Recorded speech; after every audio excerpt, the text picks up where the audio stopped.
இயேசுவே நன்றி. ஹalleluya. Praise the Lord. Praise Jesus. மரத்தால் எங்களை கழுவும் ஆண்டவரை தூய்மையாக்கும் விடுதலை தாரும்.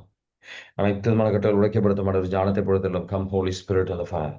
கண்களும் காதுகளும் திறக்கப்படட்டும் ஆண்டவரை எங்களை வழி நடத்தும் இயேசுவே நன்றி. ஹalleluya. Praise the Lord. இன்னையிலிருந்து 9 நாள் சண்டே வரைக்கும் நம்ம ஆண்டவரின் ஆவியானவரோட வருகைக்காக நம்ம ஆழமாக ஜெபிப்போம். இதில் இன்னும் ஆழப்பட முயற்சி செய்வோம். ஒரு 30 நிமிஷத்துல ஒரு 20 நிமிஷம் ஆண்டவரின் வார்த்தையை இன்னும் ஆவியானவரை பற்றி நம்ம கற்றுக்கொள்ளுவோம். அடுத்த கடைசி 10 நிமிஷம் கற்றுக்கொண்ட விஷயத்தை நம்ம ஆவியானவர் கடவுள்கிட்ட இருந்து நம்ம பெற்றுக்கொள்வோம். இன்னைக்கு அன்பும் ஞானத்தை பற்றி நம்ம கற்றுக்கொள்கின்றோம் அப்படின்னு சொன்னா, இன்னைக்கு ஆண்டவர்கிட்ட அன்புல வளருகின்ற ஒரு கிருபைக்கும் ஆண்டவர் அந்த ஒரு ஊண்டுதல் பெற்று நம்ம செயல்படுகின்ற பிள்ளைகளாக நம்ம இன்னைக்கு மாறுவோம். இயேசுவே நன்றி. ஹalleluya. Praise the Lord. Praise Jesus. Thank you Jesus. உமது ரத்தத்தால் எங்களை கழுவும் ஆண்டவரை தூய்மையாக்கும் விடுதலை தாரும் இயேசுவே நன்றி. இன்னைக்கு அன்பின் கனி, கனிகள், அன்பின் கனி, ஞானம் ஆண்டவரோட வரமானவர் ஞானத்திற்காக இன்னைக்கு தியானிக்கின்றோம். இயேசு ஆண்டவர் முக்கியமா மத்தேயு 5வது அதிகாரத்தை எடுத்து பார்த்தீங்கன்னா, அந்த காலகட்டத்தை ஒரு சிந்தனை, உன்னோட நண்பர்களை அன்பு செய் அப்படின்ற ஒரு சிந்தனையை மாற்றி, நீ எதிரிகளை நேசிக்கின்றவர்களாக நம்ம ஒவ்வொருத்தரும் யார் யார் உங்களை துன்பப்படுத்துகின்றார்களோ, அது வேலையிலையா இருக்கலாம், குடும்பத்திலேயாவே இருக்கலாம், சகோதர சகோதரிகளாகவே இருக்கலாம், உங்களுக்கு எதிராக செயல்படுகின்றவர்களாக இருக்கலாம், யார் வேணா இருக்கலாம், உங்க நண்பர்கள் அப்படின்னு சொல்லுவாங்க, ஆனா உங்களுக்கு பின்னாடி செயல்படுகின்றவர்களா இருக்கலாம். எல்லாரையும் நம்ம அன்பு செய்யும் போது நம்ம கடவுளின் பிள்ளைகள் அப்படின்னு சொல்லி மிகப்பெரிய அற்புதமான ஒரு முக்கியமான ஒரு வெளிப்படுத்தலை ஆண்டவர் தந்தார். மத்தேயு 5வது அதிகாரம் 44, 45 வாசிக்கிறீங்களா? மத்தேயு 5ல 44, 45. ஆனால் நான் உங்களுக்கு சொல்கிறேன், உங்கள் பகைவரிடமும் அன்பு கூறுங்கள், உங்களை துன்புறுத்துவோருக்காக இறைவனிடம் வேண்டுங்கள். இப்படி செய்வதால் நீங்கள் உங்கள் விண்ணக தந்தையின் மக்களாவீர்கள். ஏனெனில் அவர் நல்லோர் மேலும் தீயோர் மேலும் தம் கதிரவனை உயிர்த்தெழச் செய்கிறார். நேர்மையுள்ளோர் மேலும் நேர்மையற்றோர் மேலும் மழை பெய்ய செய்கிறார். ஆமீன். ஆமீன். நம்ம யோசிக்கலாம், நல்லவர்களுக்கு அவர் இதை செய்யறாரு, நல்ல தகப்பன். எப்படி இந்த தீயோர்களுக்கெல்லாம் ஒரு நல்லது செய்ய முடியுது? யோசிக்கலாம், நமக்குள்ள அந்த சிந்தனைகள்லாம் வரும். நல்லதை காட்டி அவரு தீயோரையும் நல்ல வழிக்கு கொண்டு வர அவர் முயற்சி செய்கிறார். அவர் முயற்சி செய்கின்றார். அவர் நல்ல தகப்பன். அது மாதிரி நம்மளும் செயல்படணும். மற்றவர்களுக்கு நல்லதை செய்து மற்றவர்களை நல்ல வழிக்கு கொண்டு வரணும். அவரை போல் நம்ம ஒவ்வொருத்தரும் மாறணும். எப்படி நல்ல சமாரியன் எப்படி அவர் செயல்பட்டார், அந்த நல்ல ஒரு ஓமை, அற்புதமான ஒரு ஓமை, அந்த போல நம்ம செயல்படணும். ஒரே விதமான சமாரியர்களும் யூதர்களுக்கும் ஒரே நம்பிக்கை கிடையாது. வேற வேற ரிலிஜன், வேற வேற ஒரு என்ன, இப்ப தமிழர் இன்னொருத்தர் மலையாளின்ற மாதிரி, இல்லை ஹிந்திக்காரர் அந்த மாதிரி. எவ்வளவு பெரிய பல பிரிவினைகள் இருக்கலாம். ஆனாலும் நம்மள அன்பு செய்கின்ற பிள்ளைகளாக இருக்கும். சிலுவையில் இருந்து இயேசுவாண்டவர் சொன்னது என்ன? அப்பா, அவங்களுக்கு என்ன தெரியல, என்ன செய்யறாங்கன்னு அவங்களுக்கு தெரியல, அவங்கள மன்னி ஆண்டவரே. ஆனா இயேசு ஆண்டவரை போல் நம்ம செயல்படுகின்றோமா? நம்ம மற்றவர்களை அன்பு செய்வதற்கு நம்ம கஷ்டப்படுறோமா? நமக்கு அது இயல்பா வருகின்றதா? இயல்பா வராது. நமக்கு யாருக்குமே அது இயல்பா வராது. அதனாலதான் அவரு புது கட்டளையை தரும்போது அவர் சொல்ற விஷயத்தை நல்லா கவனிச்சீங்கன்னா, யோவான் நற்செய்தி 13வது அதிகாரத்திலே அவர் என்ன சொல்றாரு? நீங்கள் அன்பு, சாரி, 14வது அதிகாரம், யோவான் நற்செய்தி 14வது அதிகாரத்துல அவர் என்ன சொல்றார்? நான் இப்ப நீங்க அன்பு செய்தீங்கன்னா நீங்க இந்த கட்டளையை கடைபிடிப்பீங்க. ஆவியானவர், நான் உங்களுக்காக ஜெபிப்பேன், ஆவியானவர் உங்களுக்கு நீங்க பெறுவீர்கள். ஆவியானவர் கிருபையால மட்டும்தான் நம்ம இந்த மாதிரி அன்பு செய்ய முடியும். நமக்கு அது இயல்பா வரக்கூடிய ஒரு விஷயம் கிடையாது. அன்பு பல நேரத்துல நம்ம தவறா புரிஞ்சுக்கிறோம். அது ஒரு உணர்வு, ஒரு ஃபீலிங் அப்படின்னு நினைச்சுக்கிறோம். ஒரு ஃபீலிங் கிடையாது. அது ஒரு செயல். ஆண்டவரின் வார்த்தையை பொறுத்த வரைக்கும் அது ஒரு செயல். இதை விட ஒரு மேலான அன்பு இல்லை அப்படின்னு சொன்ன யோவான் நற்செய்தி 15, 12, 13 அவர் என்ன சொல்றாரு? அன்பு என்ன? இதுதான் என் கட்டளை. நீங்க ஒவ்வொருத்தர் நான் அன்பு செய்ததை போல் நீங்க அன்பு செய்யுங்க. இதை விட ஒரு மேலான ஒரு அன்பு கிடையாது. அவர் உயிரையே அவர் கொடுத்தார் அப்படின்னு அவர் நண்பர்களுக்காக. அதை விட ஒரு மேலான ஒரு அன்பு கிடையாது அப்படின்னு சொல்லி. நம்ம கொஞ்சம் காசு மற்றவங்களுக்கு கொடுக்கறதுக்கே கஷ்டப்படுறோம். அப்புறம் தானே உயிர் கொடுக்கறது அப்படின்றீங்களா? மத்தேயு யோவான் நற்செய்தி 15, 12 14 வாசிக்கிறீங்களா? நான் உங்களிடம் அன்பு கொண்டிருப்பது போல நீங்களும் ஒருவர் மற்றவரிடம் அன்பு கொண்டிருக்க வேண்டும் என்பதே என் கட்டளை.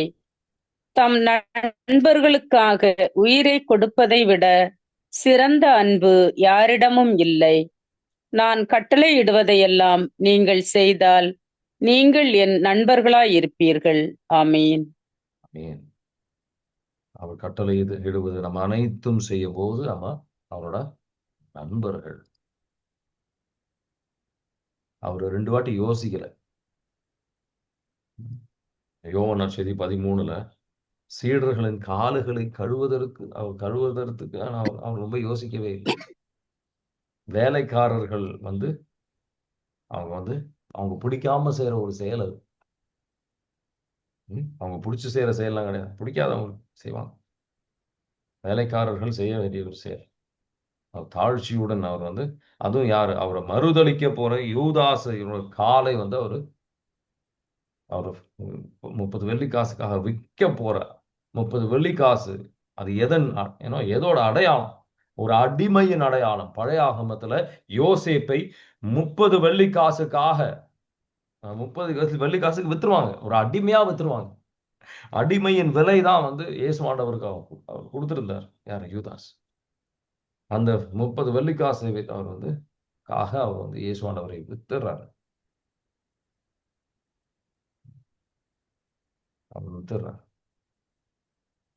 நமக்காக, அவர் பாவிகளாக நம்ம பாவிகளாக இருக்கும்போது நம்மளை தேர்ந்தெடுக்கின்றார். நம்ம அவரோட அன்பு நிபந்தனையற்ற அன்பு. நம்ம மத்தவங்களை எப்படி ஏற்றுக்கொள்றோம்? நீ திருந்தி வா, நான் உன்னை ஏத்துக்கிறேன் அப்படின்னு நம்ம சொல்றோம். பல நேரம் நீ திருந்தினாதான் நான் உன்னை ஏற்றுக்கொள்றேன் அப்படின்னு நம்ம சொல்றோம். அன்பு அப்படின்றது நம்ம பல நேரத்துல ஒரு உணர்வு அப்படின்னு நினைச்சுக்கிறோம். இல்ல, அவர் பல செயல்கள் வழியாக அவர் அன்பை வெளிப்படுத்தி இருக்கின்றார். எந்த செயலை செய்வதற்கு நம்மளால முடியல, எந்த செயல் வழியாக அன்பை காட்டுவதற்கு நம்ம கஷ்டப்படுறோம், ஆண்டவர் இன்னைக்கு சிந்திக்க அழைக்கின்றார். எந்த அன்பின் செயலை செய்வதற்கு நம்ம கஷ்டப்படுறோம்? ஆண்டவர் ஒரு அன்பின் செயலை என்கிட்ட சொன்னாரு. நான் அதை செஞ்சு நான் பெரிய ஆளுன்னு சொல்ல நான் காட்டிக்க நான் விரும்பல. ஆண்டவரின் சக்தி இல்லாம நம்மளால ஒரு நல்லதும் செய்ய முடியாது. அவரோட கிருபையால் மட்டும்தான் இந்த நன்மைகளை, அவர் எதிர்பார்க்கின்ற நன்மைகளை, அவர் பிள்ளைகளாக இருந்து நன்மைகளை செய்ய முடியும். அன்பின் செயல்கள் உணர்வு தானா வராது. ஜெபிக்கும் போது அவர் கிருபையை தருவார். அவர் இன்னைக்கு ஜெபிக்க போற அந்த அன்பின் கனியை கொடுப்பதற்காக, அவர் பிள்ளைகளாக வாழ்வதற்காக இன்னைக்கு ஜெபிக்க போறோம்.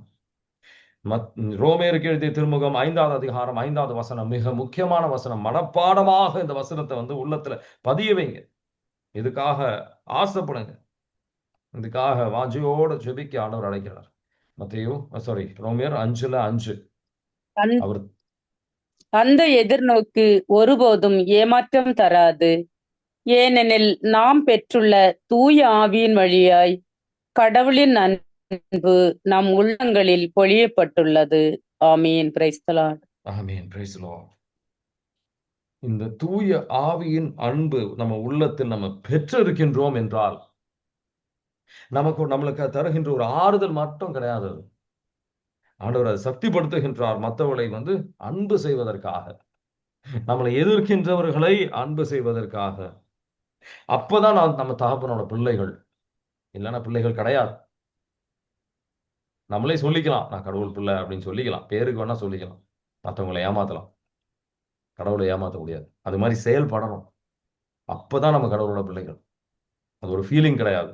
நீங்க என்ன செயல்ல காட்டுனீங்க அப்படின்ட்டு.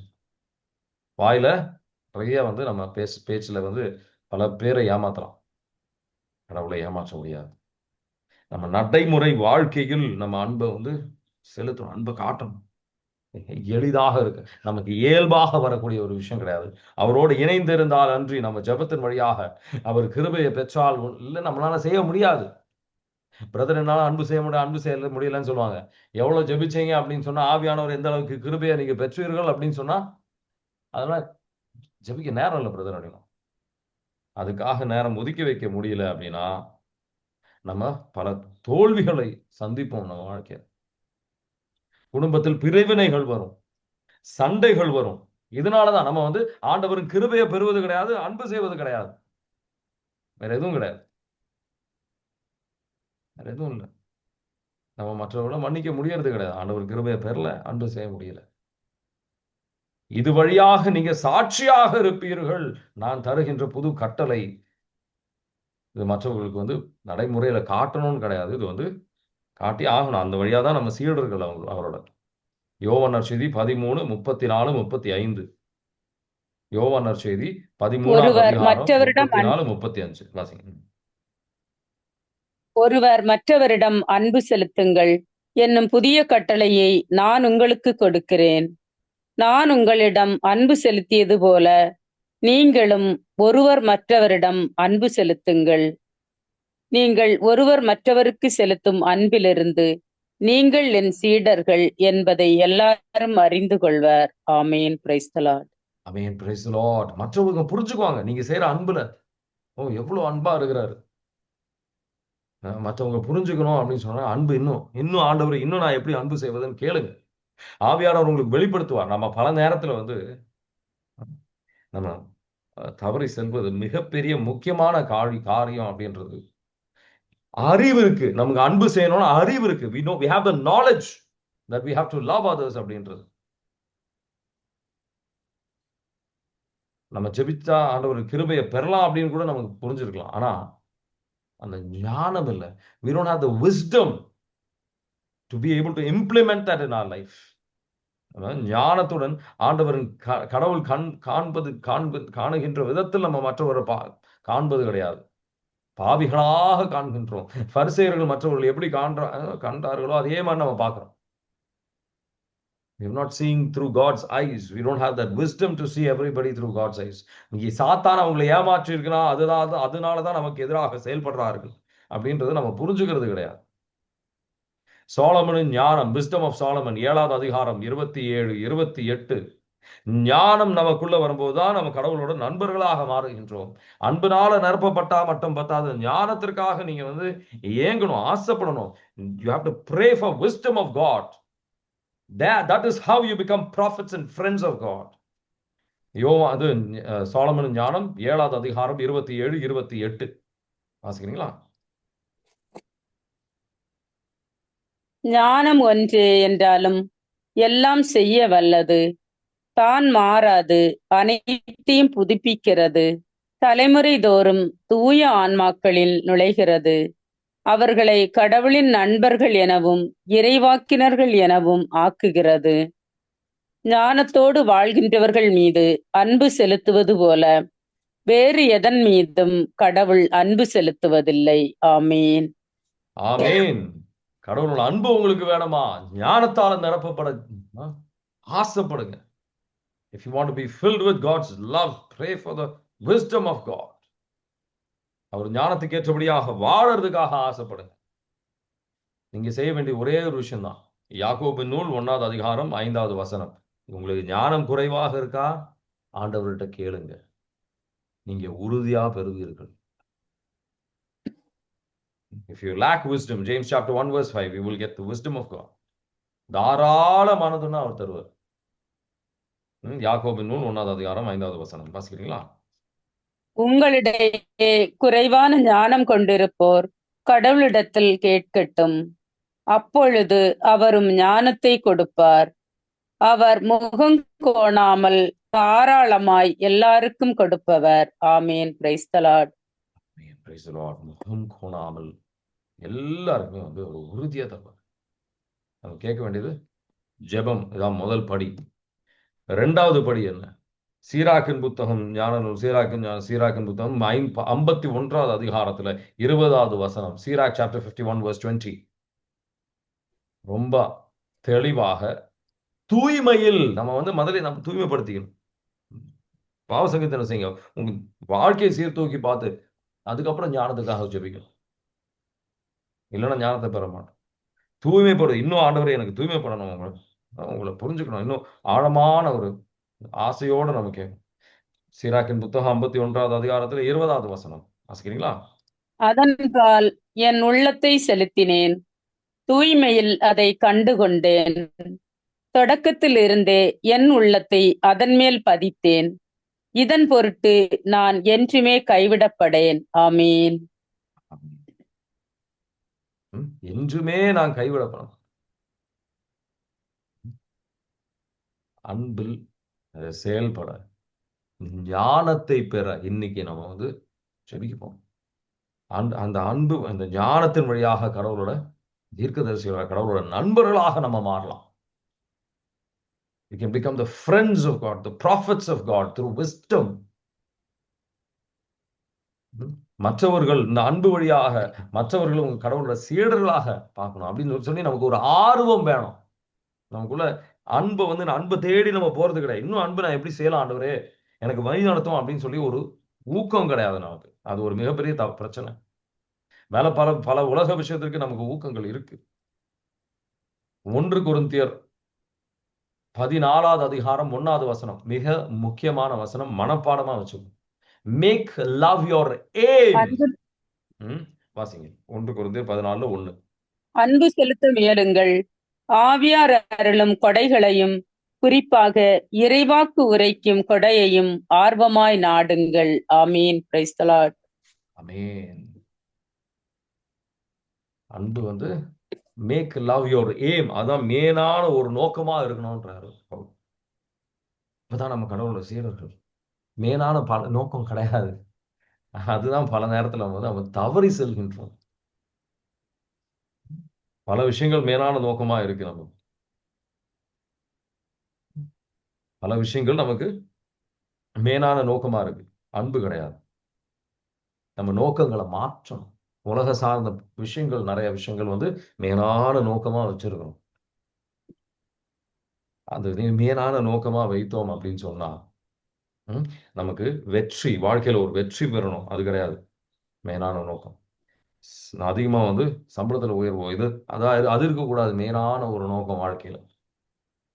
அப்படி மேலான நோக்கம் அன்பாக இருந்தால் எல்லா சூழ்நிலையும் நம்ம இருக்கிற எல்லா உறவுலையும் நம்ம வந்து ஆண்டவரின் அன்பை நான் வந்து பிரதிபலிக்கணும் அப்படின்ற ஒரு விருப்பம் நமக்குள்ள ஒரு ஆர்வம் இருக்கும். நம்ம எடுக்கின்ற ஒவ்வொரு முடிவுகளும் ஆண்டவரே நான் இதை அன்பில் செய்கின்றேனா அப்படின்னு நம்ம சிந்திப்போம்.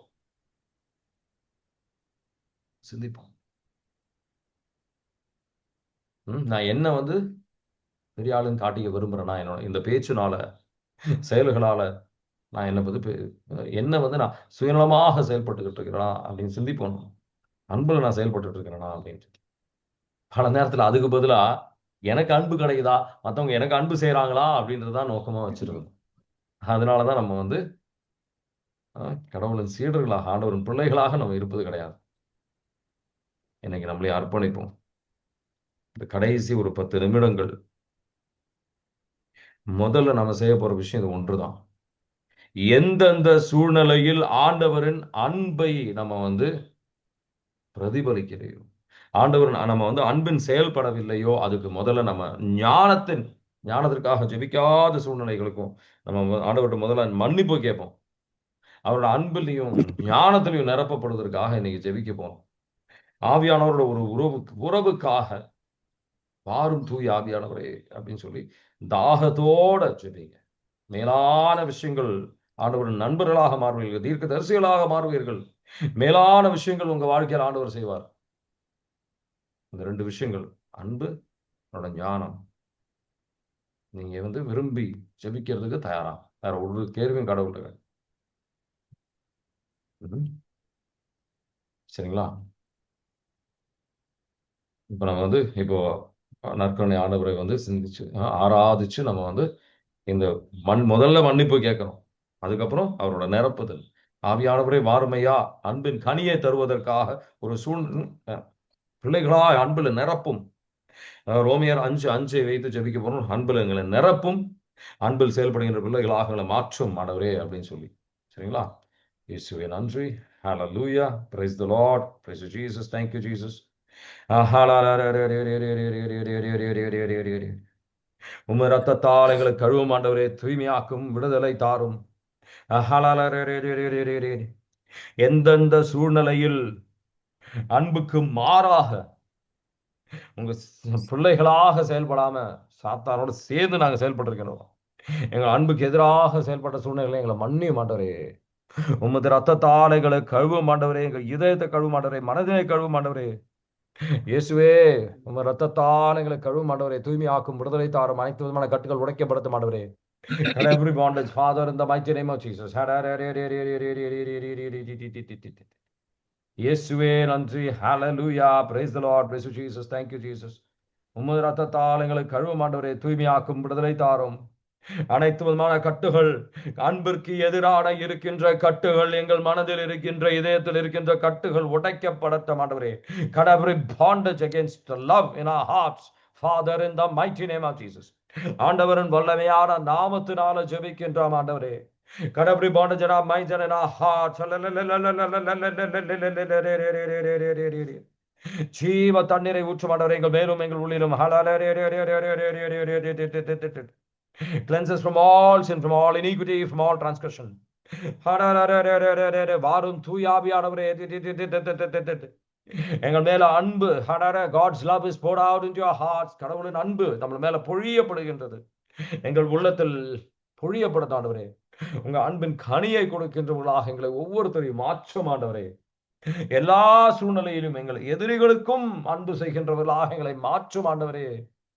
உன் கிருபையை நாடுகின்றோம் ஆண்டவரே. மன்னிக்க முடியாத, மன்னிக்காத சூழ்நிலை மன்னிக்கிற கிருபைகளை முழுமையாக மன்னிக்கக்கூடிய, அவங்களை ஏற்றுக்கொள்ளக்கூடிய கிருபைகளுக்கு தாரும் ஆண்டவரே. ஜீவ தண்ணீரை ஊற்றும் ஆண்டவரே. எல்லா கட்டுகளும் உடைக்கப்படட்டும். Bind and cast every unclean spirit, Father, in the mighty name of Jesus.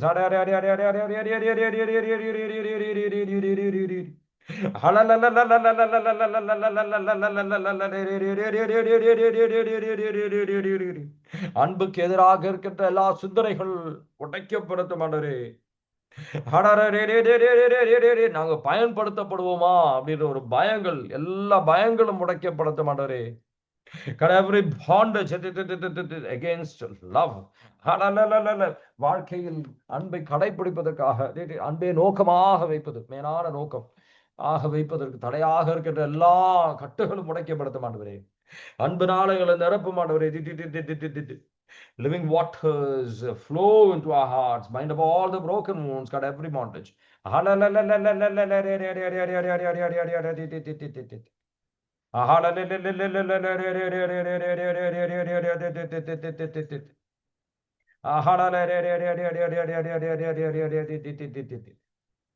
ஜீவ தண்ணீர் வாரும் தூயாவியானவரே, நிரப்புங்கப்பா, நிரப்புங்கப்பா. தலை முதல் கால் வரை முழுமையாக எங்களை நிரப்பும் ஆண்டவரே. Come Holi spirit. எல்லா கட்டுகளும் உடைக்கப்படத்த ஆண்டவரே. உங்கள் பிள்ளைகளாக வாழ்வதற்கு, அன்பில் வளருவதற்கான கிருபை எங்களுக்கு தாரமாட்டவரே.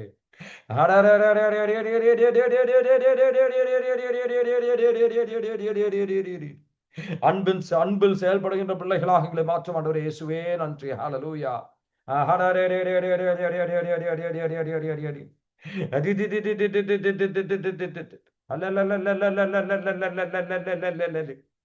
பெற்றுக்கொள், பெற்றுக்கொள், பெற்றுக்கொள். Receive the gift of love, Father, in the mighty name of Jesus.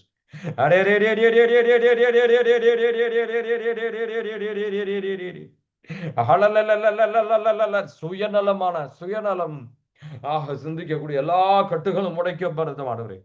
Every bondage of selfishness be broken in the name of Jesus.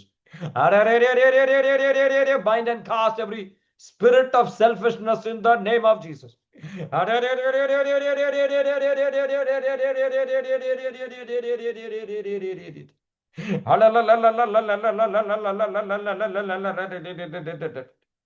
இயேசுவே நன்றி. கண்கள் திறக்கப்படட்டும் ஆண்டவரே, காதுகள் செவிகள் திறக்கப்படட்டும். இயேசுவே நன்றி. ஹalleluya, praise the Lord. ஆண்டவரின் ஒளி அவங்க மேல பொழியப்படட்டும் ஆண்டவரே. அன்பின் செயல்படக்கூடிய எல்லா சூழ்நிலைகளும் காட்டும் ஆண்டவரே. இயேசுவே நன்றி. எங்களை ஆயத்தப்படுத்தும் ஆண்டவரே. அன்பின் அடிப்படையில் செயல்படுவதற்கு ஆயத்தப்படுத்தும் ஆண்டவரே. எங்களை சக்திப்படுத்தும் ஆண்டவரே. இயேசுவே நன்றி.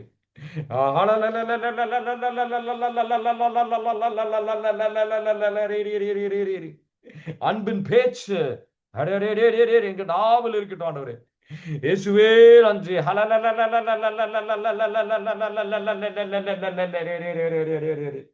Receive the peace of Christ. சமாதானத்தின் ஆவி ஊடுருவி செல்லட்டும். இயேசுவே நன்றி. Hallelujah. Praise the Lord. Praise you, my King. Praise you, Savior. Praise you, Healer. Praise you, Redeemer. ஞானத்திற்காக ஜெபிப்போம். எந்தெந்த சூழ்நிலையில் ஆண்டவர் ஞானத்திற்கு முக்கியத்துவம் கொடுப்பதற்கு பதிலாக இந்த உலக ஞானத்திற்கு நாங்கள் முக்கியத்துவம் கொடுத்திருக்கின்றோமோ, அசுத்தமான விஷயத்திற்கு முக்கியத்துவம் கொடுத்திருக்கிறோமே, எங்களை மன்னியும் ஆண்டவரே. உமது ரத்தத்தால் எங்களை கழுவும், எங்களை தூய்மையாக்கும், விடுதலை தாரும். அனைத்து விதமான கட்டுகள் உடைக்கப்பட்ட ஆண்டவரே. கடவுளை பாண்டேஜ்